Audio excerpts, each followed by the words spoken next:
ಮಧ್ಯಪ್ರದೇಶ ಮೂಲದ ಶಿವತಾಂಡವ ಸ್ತೋತ್ರದ ಮೂಲಕ ವಿಶ್ವವಿಖ್ಯಾತಿ ಗಳಿಸಿದ ಕಾಳಿ ಪುತ್ರ ಚರಣ್ ದಾಸ್ ಮಹಾರಾಜ ಸ್ವಾಮೀಜಿ ಪುತ್ತೂರಿನ ನೆಲಪಾಲು ಶ್ರೀ ವೀರಾಂಜನೇಯ ಕ್ಷೇತ್ರಕ್ಕೆ ಭೇಟಿ ನೀಡಿದ್ರು. ಧರ್ಮ ರಕ್ಷಣೆಗಾಗಿ ದಕ್ಷಿಣ ಭಾರತದ ತೀರ್ಥಯಾತ್ರೆಯಲ್ಲಿ ತೊಡಗಿರುವ ಇವರು ಪುತ್ತೂರಿನ ಪುಣ್ಯ ಕ್ಷೇತ್ರಕ್ಕೆ ಭೇಟಿ ನೀಡಿ ಆಂಜನೇಯ ದೇವರ ಪುಣ್ಯ ಮೂರ್ತಿಯ ಮುಂದೆ ಸ್ತೋತ್ರ ಪಠಿಸಿದ್ರು. ಇನ್ನು ಈ ವೇಳೆ ಬಜರಂಗ ದಳದ ಕಾರ್ಯಕರ್ತರು ಉಪಸ್ಥಿತರಿದ್ದರು.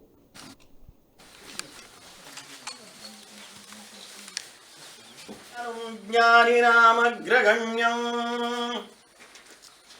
ಸಕಲ ಗುಣ ನಿಧಾನಂ ವಾನರಾಣಾಮಧೀಶಂ ರಘುಪತಿ ಪ್ರಿಯ ಭಕ್ತಂ ವಾತಜಾತಂ ನಮಾಮಿ. ಸಕಲಾಸುರಾರಣ್ಯವಣವಾನಲಾಯ ನಮಃ. ಕಿರೀಟಿನೇ ನಮಃ. ಕುಂಡಲಿನೇ ನಮಃ. ಬಲದಂಡಿನೇ ನಮಃ. ಬೃಹಜಂಘಿನೇ ನಮಃ. ಮಹಾರುದ್ರಾಯ ನಮಃ. ರುದ್ರಾವತಾರಾಯ ನಮಃ.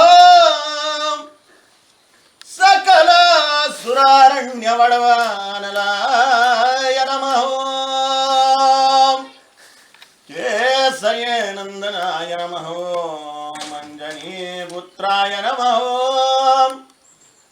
ರಾಮಹೃದಯಾಯ ನಮಃ. ರಾಮಪ್ರಿಯಾಯ ನಮಃ. ಸೂರ್ಯ ಶಿಷ್ಯಾಯ ನಮಃ. ಸಕಲಾರಿಷ್ಟ ನಿವಾರಿಣೇ ನಮಃ. ಬ್ರಹ್ಮಚಾರಿಣೇ ನಮಃ.